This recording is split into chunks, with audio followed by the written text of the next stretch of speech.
Never ngang nakakain ng itlog at karne ang mga binan ko at nagkakasakit nga sila dahil sa isang bagay na ito. At sa video nga na ito ay magkwentuhan tayo tungkol sa bagay na yan. Maganda nga itong hotel na nakuha namin kaya naman ay meron silang pa-breakfast. Pinauna ko muna nga kumain si mommy at saka si papa at ako muna nga yung nagbabantay kay baby Ivan ngayon. Ako muna nga yung nagpakain kay baby Ivan ngayon at sinabihan ko na nga rin si Milan na kumain na rin. Alam niyo naman guys, kapag merong kasamang bata ay hindi mo talaga maiiwasan yung ganitong mga sitwasyon. Dahil nga hindi nakain ng onion at garlic ang mga binan ko kaya naman ay very limited lang talaga yung mga options nila pagdating sa mga buffet na ganito. Kaya naman ay kailangan nga nila mag-order ng separate food at customize. Yun nga yung isa sa mga problema namin kapag kasama nga namin ang mga binan ko. Dahil nga sa mga food restrictions ay hindi mo talaga ma-explore ng maayos yung mga pagkain.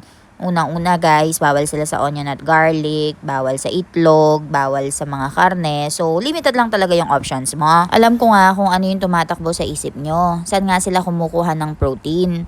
So, yung mga vegetarian nga ng mga tao dito guys ay mostly kinukuha nila sa mga soya beans, soya chunks, sa paneer. At ang mga madalas na kinakain nila ay lentils. Pero hindi naman nila maipagkakailan na yung karne nga ay meron talagang binibigay na sustansya kumpara sa mga kinakain nila mga vegetarian option. Yung mga benan ko nga guys ay kailangan nga uminom ng karagdagang mga vitamins at supplements kagaya na lamang ng vitamin B12. Dahil nga hindi nila nakukuha yung vitamins na yon guys ay kulang-kulang na talaga sa katawan nila. Kaya naman ay kailangan nilang uminom ng specific na gamot na yon. Pero minsan guys ay napapa-question talaga ako kung bakit nila kailangang isacrifice yung health nila para dun sa relihiyon na pinaniniwalaan nila.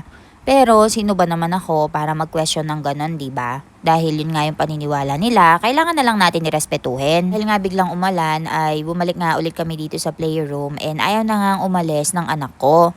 Napakatagal na nga naming naglalaro dito and enjoy na enjoy talaga. Kaya naman ay masasabi ko na sulit itong hotel na nabook namin dahil dito nga sa play area nila. Hindi nga lang si baby Ivan yung enjoy na enjoy dito, maging ang mga binan ko dahil meron nga silang massager dito. Nakakatawa nga sila guys dahil talaga namang nag-uunahan talaga sila sa pag-upo dito. Humirit pa nga yung binan ko at ang sabi niya ay bilhan nga daw siya ng ganito sa bahay para ay marelax siya. Kaya naman ay napakaamot ulo na lang talaga ang asawa ko. Kayo ba guys, sa relihiyon na pinaniniwalaan nyo, ano yung hindi nyo pwedeng kainin at bakit bawal nga ito sa inyo? Nakaka-epekto ba ito sa health nyo kapag hindi nyo siya kinain?